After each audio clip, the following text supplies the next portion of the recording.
Check, check, 1, 2, 3. Check, check, 1, 2, 3.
Morning, ladies and gentlemen.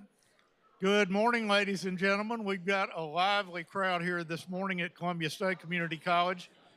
I'm Dave Crouch. This is Policy Talks brought to you by the Williamson Inc., our county chamber of commerce. And we look forward to having a lively discussion up here as well as in the back today. The audience is enjoying this sunshiny day, I guess, but Columbia State's a beautiful place to have a party, so let's have one today. We have a great audience here. We got our TV audience, courtesy of Creed Henderson and his WCTV crew, and Tom Lawrence has got us on WAKM radio, so we welcome all those folks listening in and watching from afar. We've got a distinguished panel this morning, minus one. We've got our state legislative delegation that represents the entire county, with the exception of Senator Joey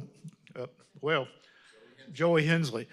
I knew it wasn't Joel, but Joey Hensley, who was unable to be here this morning. But Senator Jack Johnson here to my left, he is our representative in District 27. Also, our Senate Majority Leader in the state of Tennessee, and swinging a big stick up there on Capitol Hill and keeping everybody in line, I hear. Uh, Next to him, Todd Warner, representing the 92nd District from down on the southern end of our county in Marshall County. Next to him, Representative Gino Bulzo, District 61, I believe, Brentwood area, Northern Franklin. Senator. Representative Lee Reeves, just about promoted you there, Lee. And you're in District 65, and that's that's Franklin and West, Fairview, et cetera. And then Jake McCalman, representative from District 63, which covers pretty much the eastern part of the Williamson County, top to bottom. So glad to have you with us. Appreciate you taking the time to be here this morning.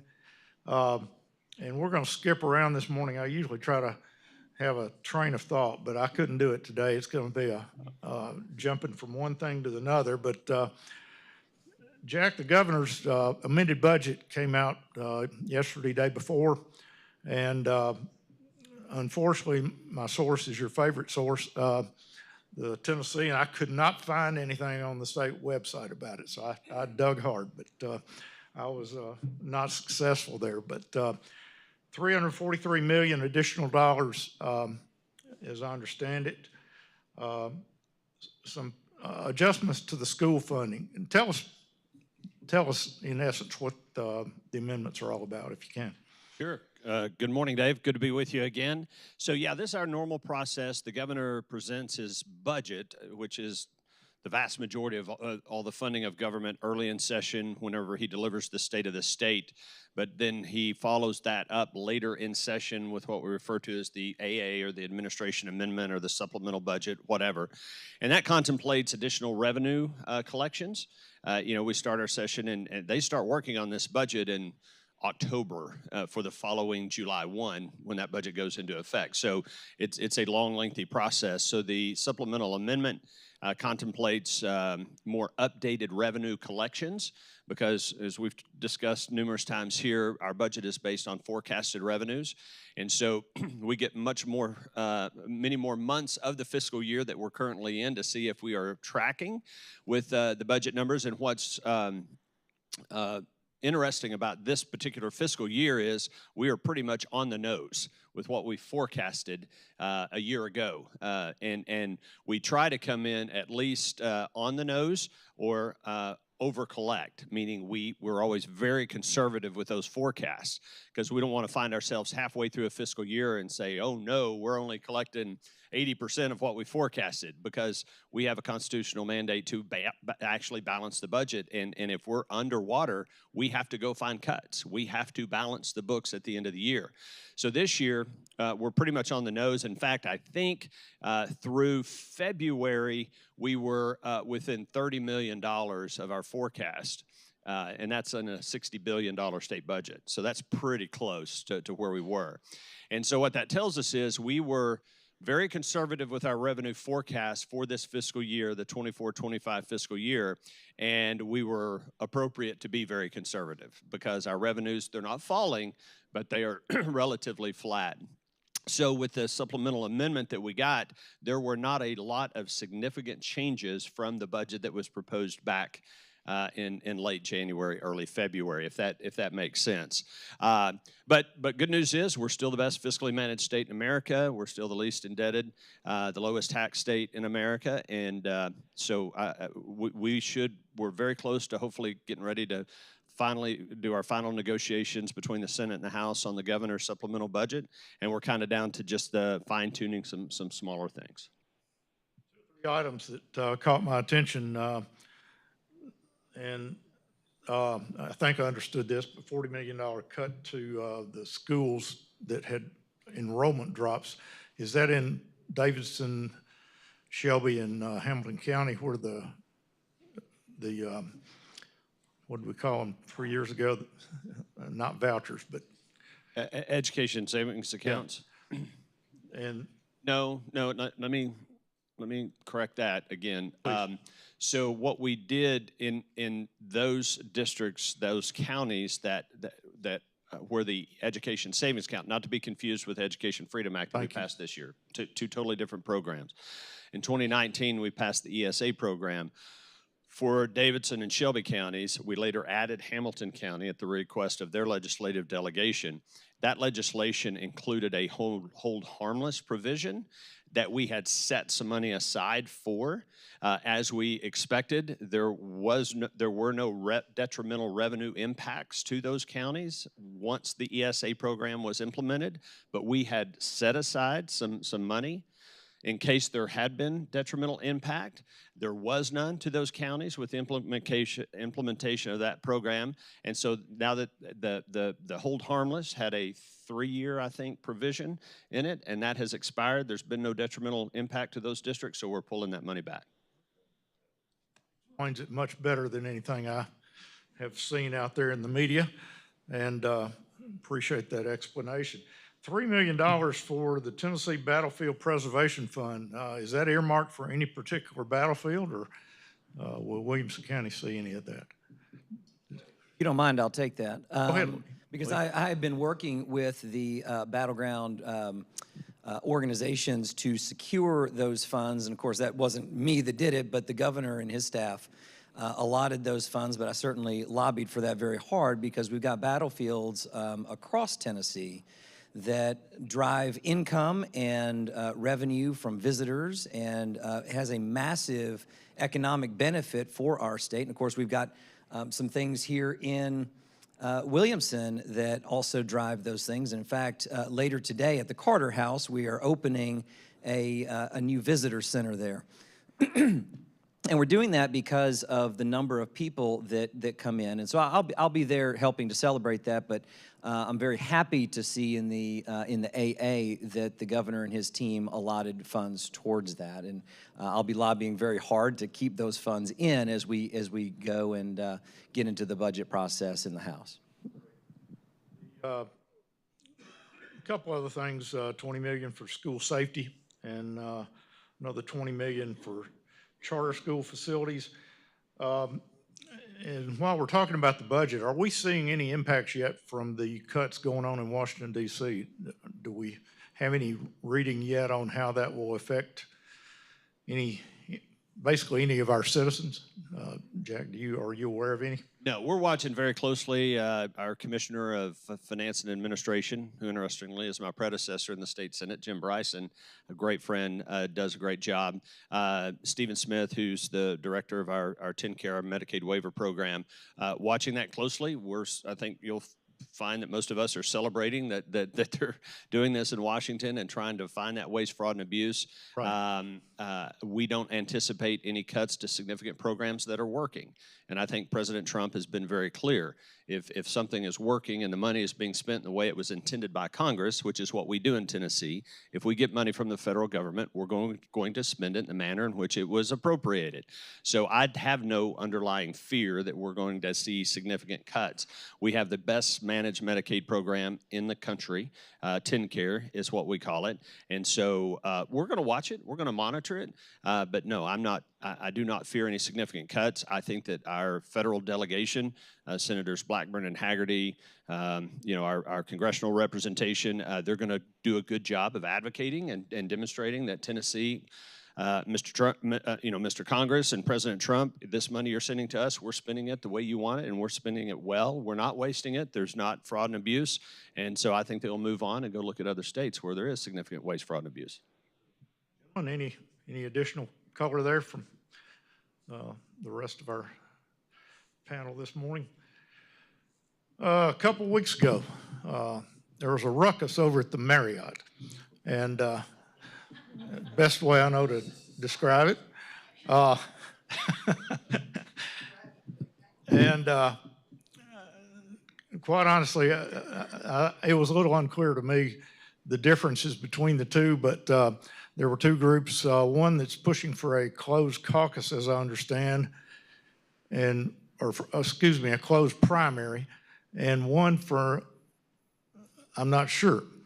Now, Gino, I think you were partially involved in that. Can you explain the difference? What's going on and what we're trying to do, or what we're trying not to do. I'm not sure that I can, Dave. It was an interesting affair to watch. I was there, and obviously I have friends in both camps that were in both different slates. I should probably have set the table a little better. That was the Williamson County Republican Convention we're talking about. So it was the Republicans in Williamson County trying to make some decisions. So go ahead, though. Yeah, I mean, it was an amazing affair because we had a total of 1,555 bona fide Williamson County Republican primary voters show up to elect a slate of new county election officials, not election officials, county party officials. And that's amazing just to think that we had so much interest that we could actually draw a crowd of that side. And it was really divided right down the middle between the two slates of clients, not clients, I'm playing lawyer today already, of candidates. And He's got trial later on, folks. The side that had Steve Hickey as chairman won narrowly over the side that had Brian Clifford as their candidate for party chairman. And most of the votes were a difference of between maybe 40 and 150, depending on whether it was the chairman's office or vice chair, or secretary, or treasurer. But my understanding of the principal difference between the two was that one side, the Brian Clifford side, was saying that they were opposed to electing officials using caucuses. And the side that Steve Hickey was on saying, we're not doing that anyway. We're going to close primaries. There's actually legislation that I'm a co-sponsor of running through the House and the Senate right now to actually require party registration so that we have just Republicans voting in Republican primaries and Democrats voting in Democratic primaries. And as far as the actual substance of the issues, Dave, that's the only one that I was able to sense there was a difference. I think on all of the core fundamental Republican values, the two sides were the same. But there seemed to be an issue about how we go about selecting candidates for, local and state offices. And ultimately, the voters decided that the Elevate slate was the one that should actually govern the county party for the next several years. And that's what happened. Can I play the devil's advocate? Sure. What I usually do up here anyway.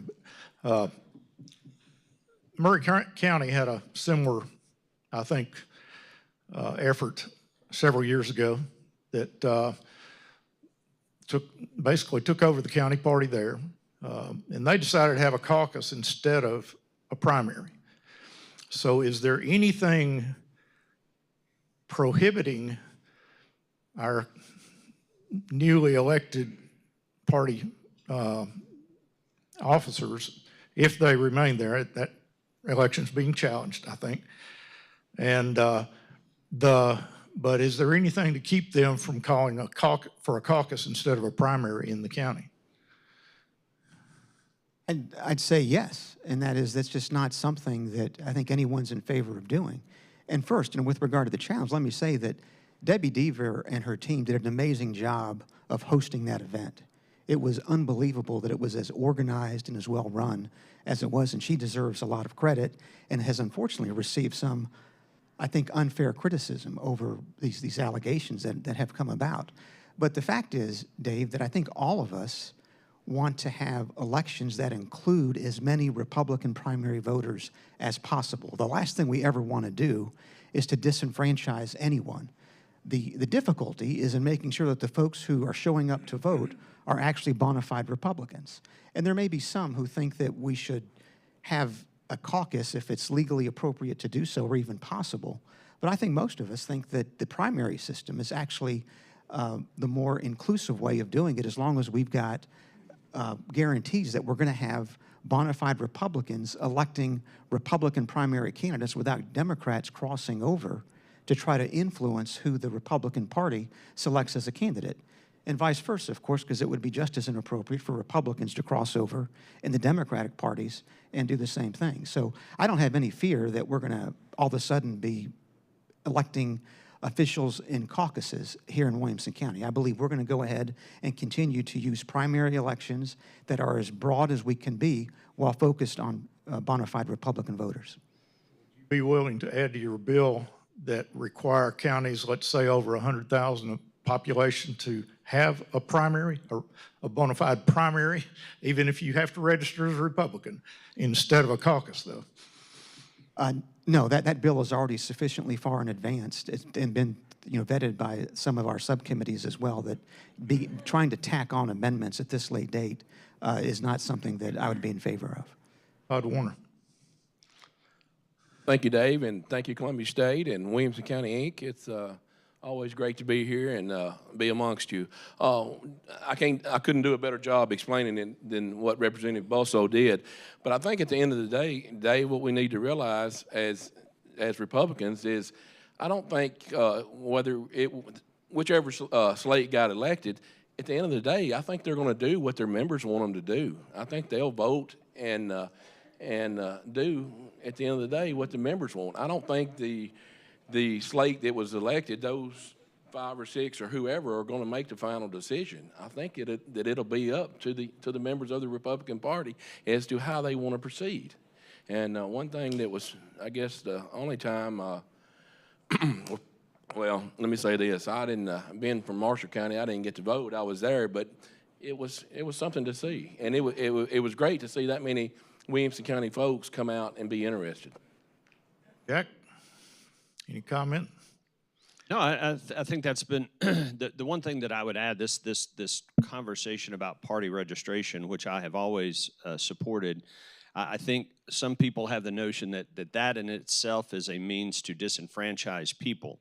I absolutely think 1,000% we should maintain our primary system for county offices, well, all offices. But what we're talking about here is the authority of the county party executive committee to make that decision. In fact, they have to affirmatively call for a primary for the May election, which we're talking about county mayor, sheriff, county commission, county clerk, the county offices. And that election is next year. We will have that primary in Williamson County, so we need to absolutely maintain our primary. I also am a co-sponsor of the other bill, or the bill rather, that calls for party registration. And that's just simply a declaration that if you're going to participate in a Republican primary, you need to affirmatively attest that you are a Republican. Today, under our current system, you do that when you show up at the polls. You do it when you pull the ballot. You attest at that time that you are a Republican. And that system is probably fine. I just think you should have to make that attestation 60 days or 30 days or 90 days before you're going to participate in a primary in order to prevent this crossover voting. And I'll give you a good example that happened right here in Williamson County, and I think it was in the 2018 cycle. Some of you may remember. We had a Democrat and a Republican primary for county commission. And the Democrats called for a primary. They sometimes don't call for a primary in Williamson County. But you had 2 candidates, not 1 but 2, that pulled petitions to run for county commission in Williamson County as a Democrat. And when it came time for the primary vote, those 2 candidates, Democratic candidates for county commission, voted in the Republican primary. They didn't even vote in their own primary where they were on the ballot, because they were trying to vote in the other party's primary to influence the outcome of who they would have to run against in the general.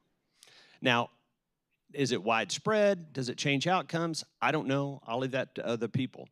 But there's no problem with us having a system that says that at some time in advance of the election, I'm going to point out 2 different people who changed parties, Ronald Reagan and Donald Trump.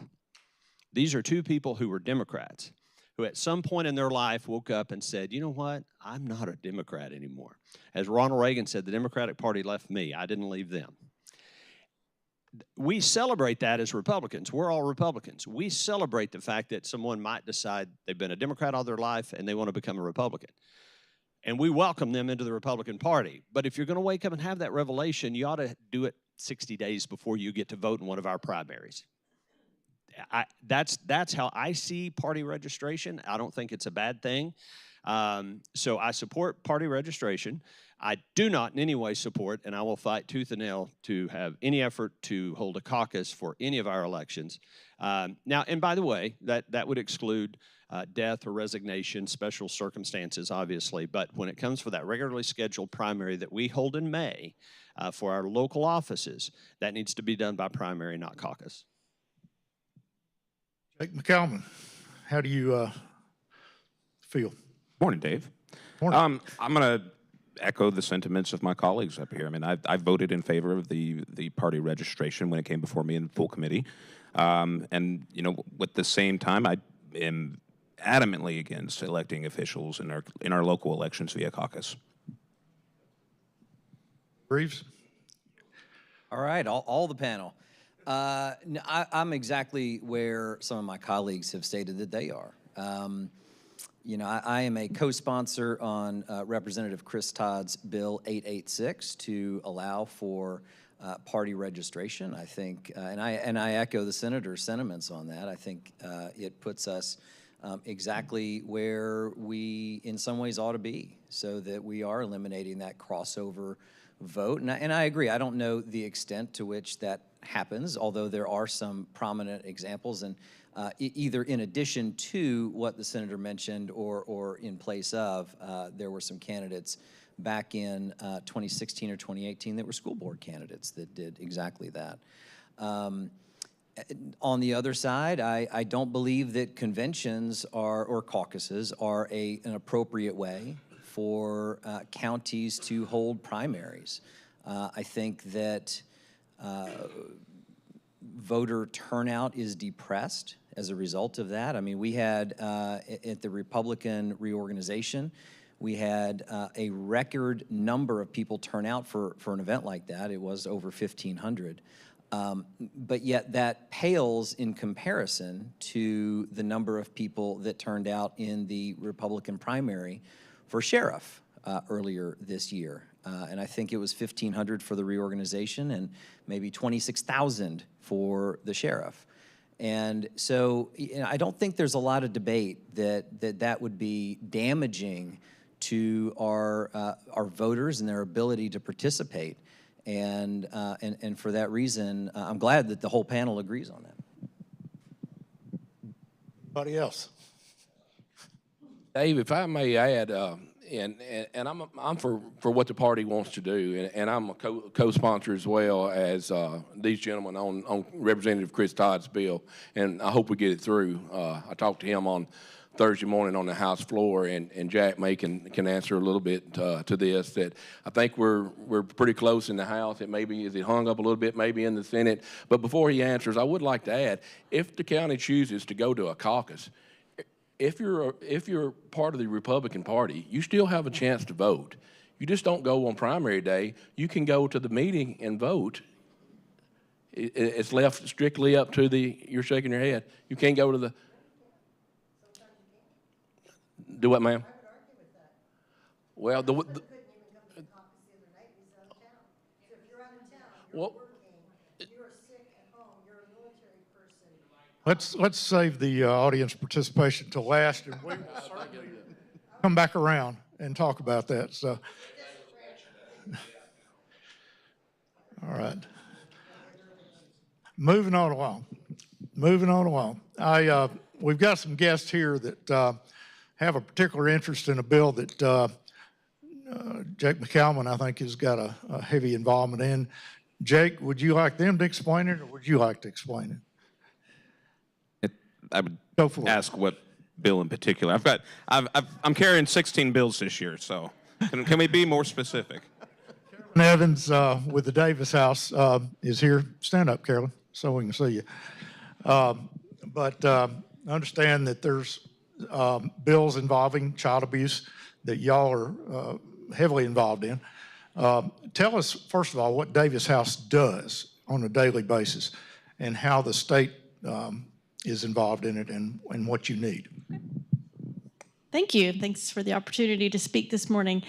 Davis House Child Advocacy Center is the center where all sexual abuse allegations, all severe physical abuse allegations go directly to our center to be able to interview children in a child-friendly way and to be able to provide investigative and healing services for them. There's not other CACs in Williamson County, so it's our job to take care of Williamson County children. And one of the things that Representative McCalvin has been wonderful to do is to bring a bill, because we do have some state funding. We're actually only 20% funded by the state. We're not a state agency, but we do those, the funding pieces that we do are reimbursement contracts. What's been happening is those contracts, we turn it in, we ask for reimbursement at about $20,000 a month, and they're late. Those payments are late. That's not from the state. It is from Department of Children's Services that is causing those to be late for whatever reason. And so Representative McCalvin has put together a bill that requires that to be reimbursed to us within 30 days. And there's also a 10% penalty if they're not reimbursed within that 30-day amount. Right now it's at 45 days. We were waiting 60, 90, 100.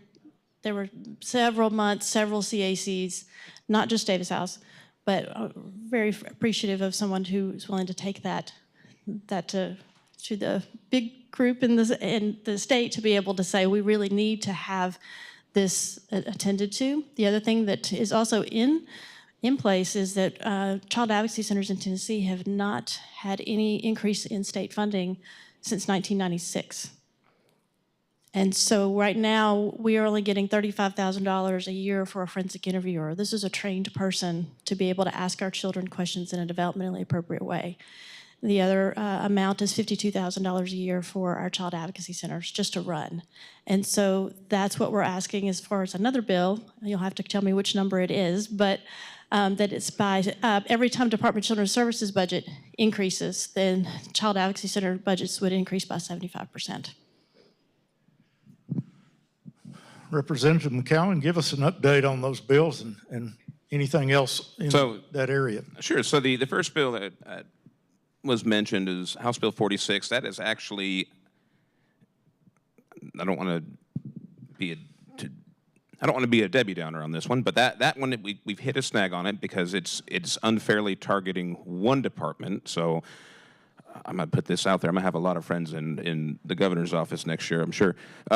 So what this bill is ultimately going to do is going to be broad sweeping and reduce the statutorily mandated 45 days to 30 days for all departments and reimbursements. Interestingly enough, it's already in code that they have to be paying a 1.5% late penalty on those late payments. So I don't believe that has happened yet, but that is in code as well already. So it's something that it got hung up this year. We're going to take another look at it next year and come back with a broader sweeping bill. With regards to the other bill, I'm trying to find out. I'm a co-sponsor on it. I should know the number, but I don't off the top of my head. It's carried by Michelle Carringer, and it is trying to obtain more funding for the contracts. The keep the lights on amounts that haven't been adjusted for almost 30 years now. So that has passed through on the House. I don't know where it's at in the Senate, but I'm fingers crossed on that one as well. But absolutely need to be supporting our CACs. Jumping back to the Education Scholarship Act, the governor or the state put out a list of schools that have applied for those scholarships. And just as a consumer, does the schools have to apply to participate, and then the families have to apply for the scholarships as well? Is that the way it works, Jack? Close. No, the schools, in order to receive the scholarship, just have to meet the criteria.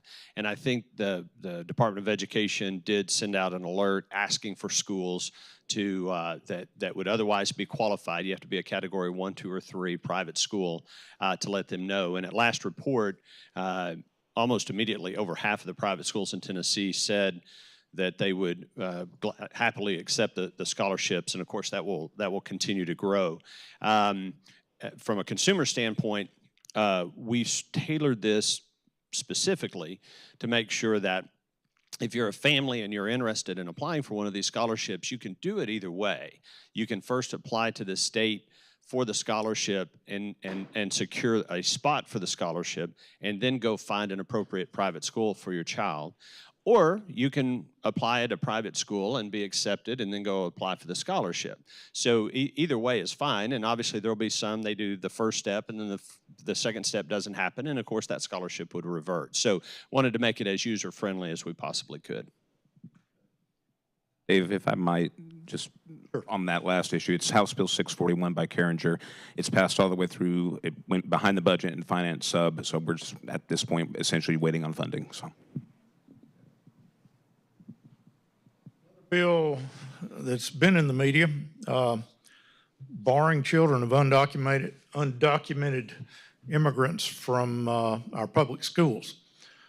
And the bill doesn't do that, Dave. I'm sorry to say. That's why we're here. So it doesn't do that. Correct the media coverage where necessary. Do that. And I don't mean to put him on the spot, but my friend Representative Bolso has given probably the most effective. So I'm going to ask him. He was also in committee the other day to explain what the bill actually does. But it doesn't do what you just said. So I'll yield to Representative Bolso. Thank goodness. And for the record, Dave, I've never met somebody who doesn't think that every child should be educated. I mean, that would be a very unusual position for anybody to take, although you are correct. That is the way the media portrays the bills that are passing through the Tennessee General Assembly. But this all starts with Texas in 1975, because Texas in 1975 was being inundated with illegal aliens coming across the border from Mexico. And the Texas legislature enacted a law that gave local education associations and school districts the ability, if they wanted, to charge tuition to cover the costs that they were being charged, or that they were incurring because of the influx of illegal aliens coming across the border. So the law gets challenged. It goes up, and in 1982, the Supreme Court decides this case called Plyler versus Doe. And that's really the key to this whole debate. In Plyler versus Doe, this is going to strike you as odd, Dave, but we had a Supreme Court, a majority opinion written by Justice Brennan, 5-4 decision, say that any parent anywhere in the world can enter our country illegally, and they have the right under the Equal Protection Clause to enroll their children in any school district in the United States to obtain a free education.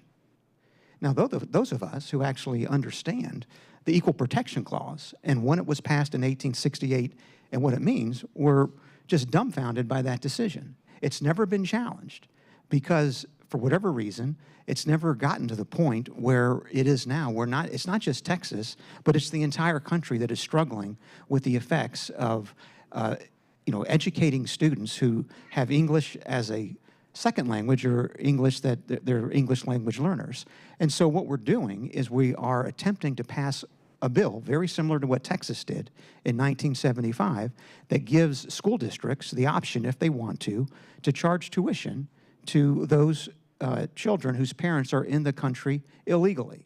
And the whole idea is that it's going to be an attack on Plyler versus Doe. The case, or once the statute is passed, if it's passed, is immediately going to be enjoined because it does conflict with the Supreme Court's holding in Plyler versus Doe. That process is going to take a couple of years, and no child is going to be charged tuition or removed from any school while the case is on appeal. And our hope is that during the time that the case is winding its way through the courts, that we will aggressively address the problem we've got with illegal immigration across the entire country. And for your listeners, if they really want to get a good handle on this, go back and read Chief Justice Warren Burger's dissenting opinion in Plyler versus Doe. As I mentioned, it was a 5-4 decision, and he goes through and just completely demolishes the alleged argument that the majority had used under the Equal Protection Clause to reach its holding. It's the kind of an application, Dave, that the Supreme Court has never before attempted before 1982, and they never have since, because typically, to strike down a law under the Equal Protection Clause, you have to be dealing with a suspect class. Illegal aliens are not a suspect class. And you have to be dealing with something that's called a fundamental right under the Constitution. Education is not and never has been considered a fundamental right under the U.S. Constitution. So the Supreme Court, in a very result-oriented case, just said all school districts across the country are obligated to provide a free education for anyone who's in the country illegally. And that's what we're doing in the Tennessee General Assembly. We are leading to try to reverse that precedent, get the law right. At the same time, we want to go ahead and make sure all students, obviously, are properly educated where they should be. We're going to have a test on this before we leave, so. Jack tried to tell you. We're getting short on time, so any comment, if you would, keep them brief. Go ahead. One thing I'd like to point out, and it's hard to follow Representative Bosso anytime he speaks. But I have a teacher down in Marshall County that teaches, and I can't remember if it's in Smyrna or Antioch, that has 25 students in her class, and only 3 of them speak in English. And we're talking about a 3rd or 4th grade class here, and the question becomes, how are these teachers supposed to teach when they can't speak the languages, and they have to have assistants come in and help them communicate with these kids, and it adds to our problem where, you know, when we go to figuring out how many kids we got reading on grade level. I mean, you know, it's a problem that continues to cause us problems. But they both said it well. It leaves it up to the locals to determine what they want to do. On that, moving on along, while you've got the floor here, Todd, I had somehow missed that the Henry Horton Park was going to get a brand new 78-room lodge built. And give us an update on that. I just saw that literally within the last few days. Yeah, thank you, Dave, and thank Governor Lee. It was put in the budget, I think, maybe 2 years ago, and they in the process of whatever it takes to go through the building commission, and I think they're ready to break ground. Bids are going out right now. It's my understanding that Bell Construction has the contract to build the new lodge. They're going to leave the old existing lodge up and build the new lodge, then tear the old one down. It's full of asbestos and that type of stuff. It's my understanding. But one thing that I've gotten a little pushback on, and Senator Hensley down there, is there's Henry Horton State Park, the swimming pool, that's been there for 60-something years, I think.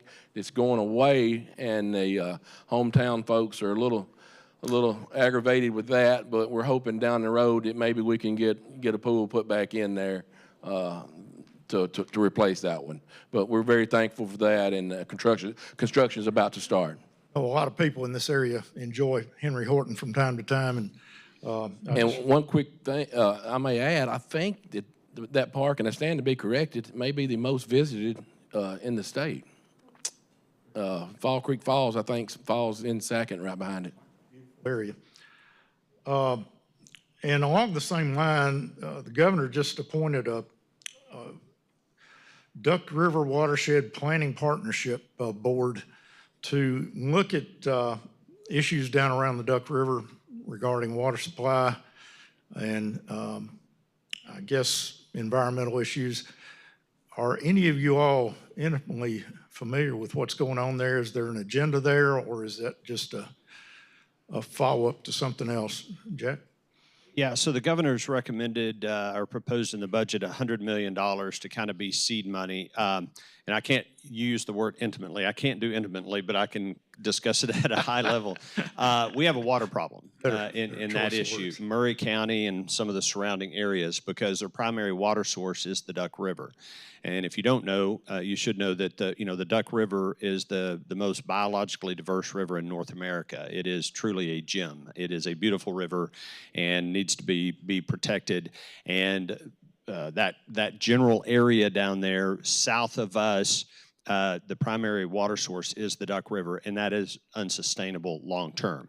We know that the growth down there is tremendous, and a lot of folks moving in down there. So we have to find a long-term solution. And I think one of the solutions, I'm not going to say it is but is to build a pipeline from the Cumberland River to provide water for that area for the next 50 years. That is going to be a very expensive project. I believe there are already existing easements that are TVA easements, so luckily you wouldn't have to worry about eminent domain and finding property for most of it, so there's a path, but still just getting that pipeline built. I've heard it could be as much as $1 billion for that project. The state's not going to pay $1 billion for that, but the utilities down there, and obviously the ratepayers down there, are going to have to decide how they want to proceed, and the state wants to be a cooperative partner, so we set aside $100 million for that project to be some seed money. Maybe it wouldn't be quite that expensive, but something's going to have to be done. Rick Williams, Marcia Blackburn's field rep here. Have you got anything to add to that? Andy Ogles. I'm sorry, golly, Andy Ogles. I'm sorry. I'm getting my. Is Andy Ogles running for governor? You never know. You never know. You never know. I know Congressman Ogles has interest down there. What's your knowledge of anything going on?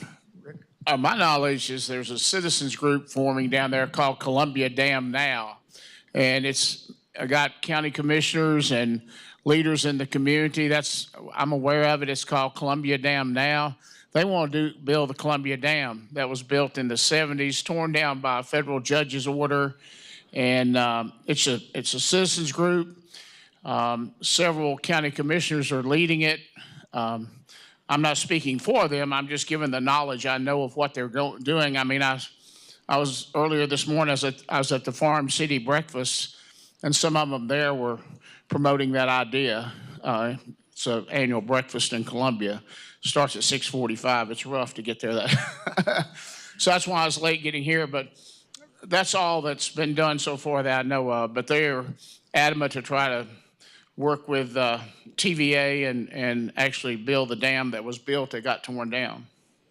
I'm still mad about that, but I remember going out there when I was in college and seeing this big $90 million dam that was finished practically and got torn down. So given the change in the political climate in Washington and other places, I made a phone call to a representative that represents the area where my farm is down there and said, why don't y'all get that going again? He said, we already are. So it would be interesting, though, to have a lake the size of Percy Priest down there that TWRA is now in possession of that land, but I understand TVA gave it to them with the option to pull it back if they ever wanted to restart that. So stay tuned.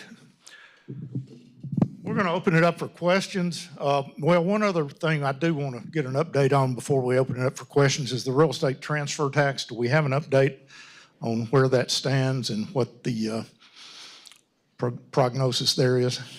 So we've had some great conversations about that. This is, I guess, to set the stage, something that our mayor, Rogers Anderson, and other mayors have come to us wanting us to revisit. When there are real estate transactions, there's a transfer tax.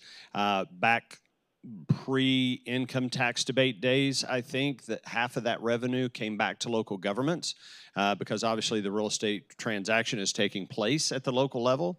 This is one of the things that was one of the things taken back from local governments in order to get the budget balance when they were trying to pass the state income tax.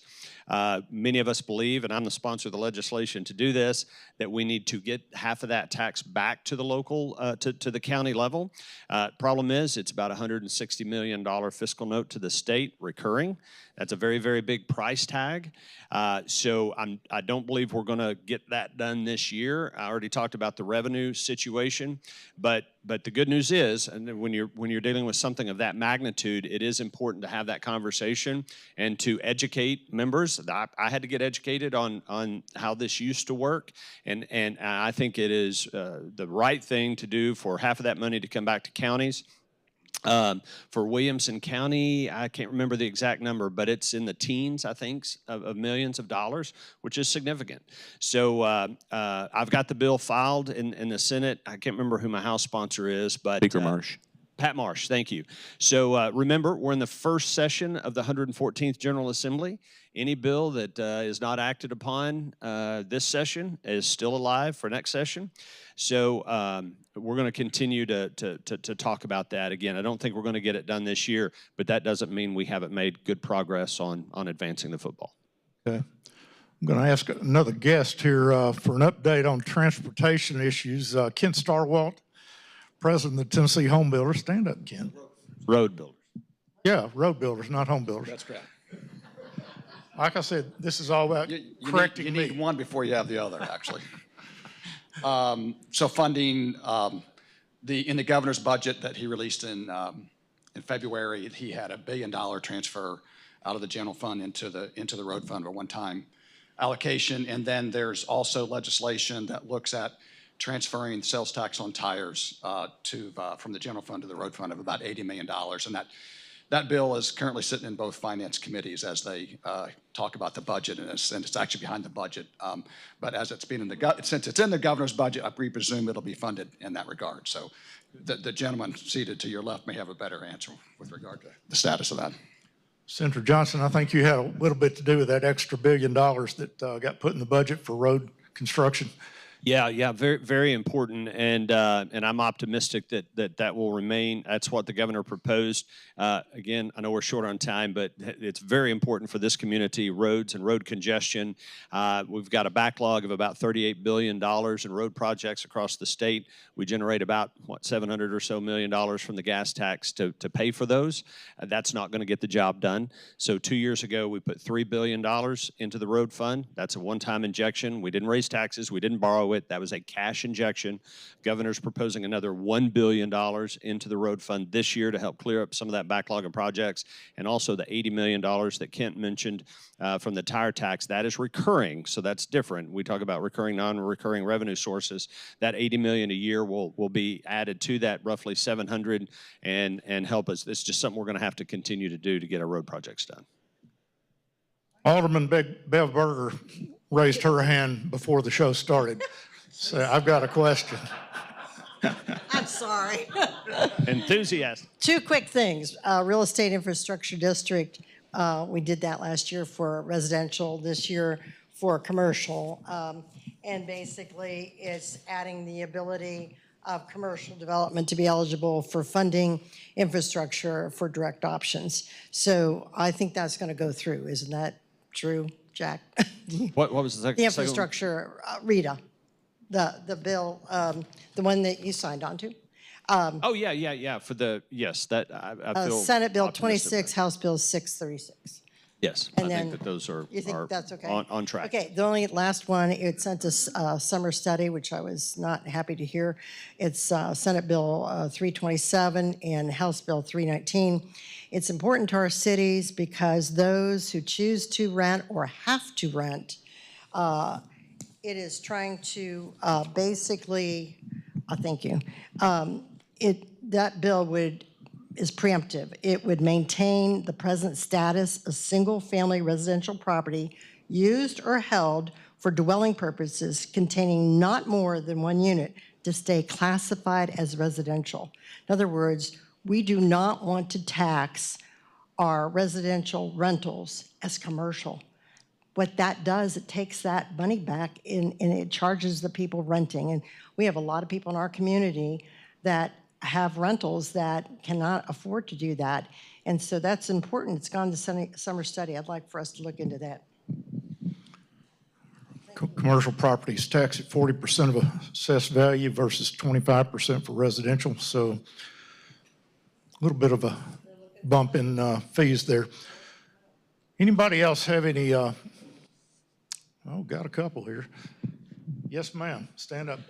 Introduce yourself. I am Dorinda Smith. Thank you. I'm sorry, I can't That's okay. keep everybody's names. My question is on the wetlands bill. I don't know if anybody really is very familiar with it. I'm concerned about that bill generally as that we would destroy our wetlands and the impact it might have to flooding. But more specifically to me is that I have wetlands on my property that are shared with the county property. And if the county decides to put an office building and pave over their share of the wetlands, what impact that would have on me, and if the bill anticipates any recourse I might have as a landowner that is impacted by their action. Yeah, this is something that came out of West Tennessee, and I'm looking in the crowd to see if there's someone that knows about it, because there have been a lot of discussions about that, and I'm sorry, I don't know the details of that legislation. Kent says he's done Kent's coming to the rescue. Thank you, Kent. I'll try to do my best. So the bills are dealing with isolated wetlands, and actually, even with the bill passes, Tennessee will still be the most regulated wetlands. We'll have the most strict wetlands regulations in the South, right? So even if we're trying to deal with isolated wetlands, and what we're talking about is artificial wetlands, stuff that's created by tractor tires, right? And then we're talking about putting the wetlands in a low, moderate, and high quality. And if it's a low quality wetland, basically under quarter acre, half acre, you wouldn't have to do any mitigation. And as those wetlands get in higher quality, then you have to get a general permit or do mitigation. And if it's a high quality isolated wetland, nothing changes. You continue to have the same regulations we do now. So we're just trying to put some common sense into those regulations that deals with. We're talking about those wetlands, again, that are isolated. There's no direct flow to waters of the state. And again, we also have to understand too is that the state does not regulate flooding. So they keep talking about how this is flooding. We do not regulate flooding. We regulate the water that's there. And so we're just trying to make it common sense so that we can develop properties that people, again, it's a property rights issue, that if somebody wants to be able to do something with their property, that they can actually develop it and do what they can. I'd simply say that you can be sure that, I will do everything that I can to protect our naturally created wetlands across the entire state. If we're dealing with something that is man-made by a large tractor trailer tire, that's a different issue entirely. We have to be reasonable about it.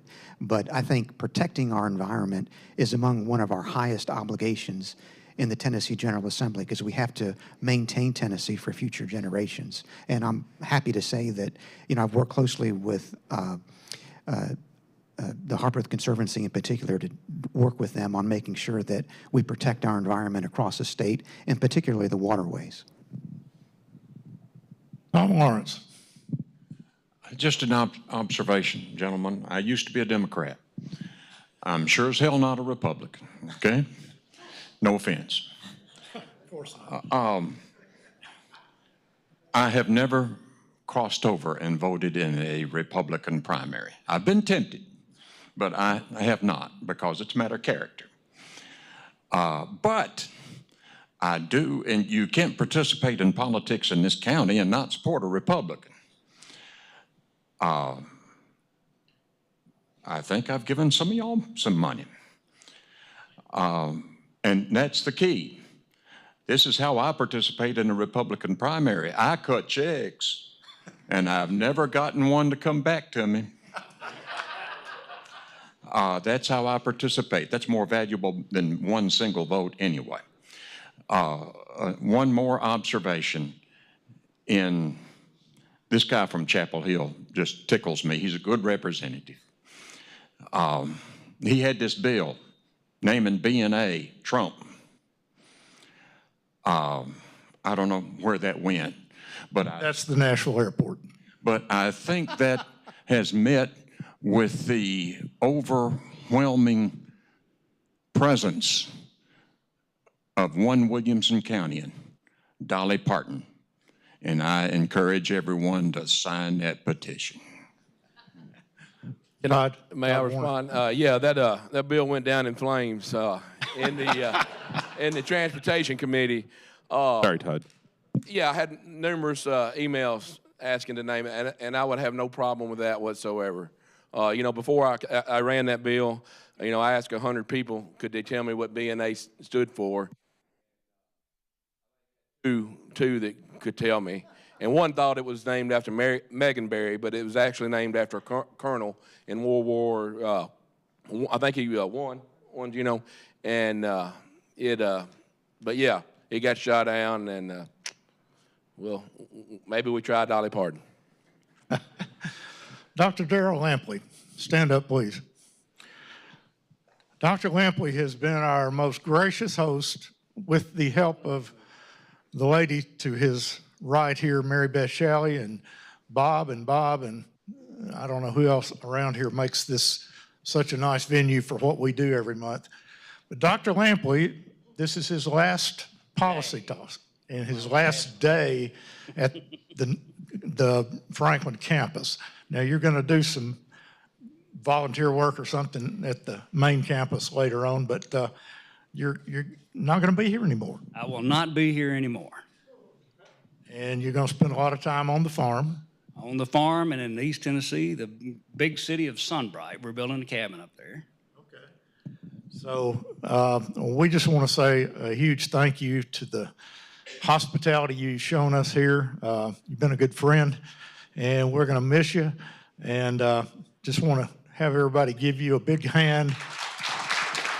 Thank you. Thank you. This is a great group. That's great. Thank you for letting us. Got just another minute. Dr. Jason, not doctor, Jason Golden, our county school superintendent. Any words of instruction to the panel we have up here today, Jason? I don't have any words of instruction, but one thing that struck me when the early discussion of school funding came up, Senator Johnson told the school board about 3-4 months ago that he was going to work to find some funding to mitigate what we call the fiscal capacity indicator that reduces the amount of funding Williamson County gets compared to the rest of the state. He did that, so I want to thank him for that. That's offset some of that, so we very much appreciate it. Very good. Kudos, Jack Johnson. We appreciate all the folks that show up here and make the atmosphere more lively. Got a great crowd here this morning. It takes, believe it or not, a lot of people. They think I just get up here and it happens, but it doesn't.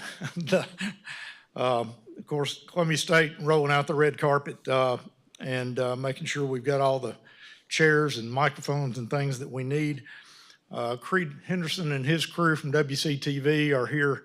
I don't know. I've never beat them here yet. So very early in the morning, get out here with the cameras and sound equipment and get it connected back to headquarters and make sure we go on the air there. Creed, we appreciate your help there. Tom Lawrence, make sure we get back to the radio station and get out over WAKM at the same time. Tom, we appreciate your help, and Tommy and all, and Linda and everyone there.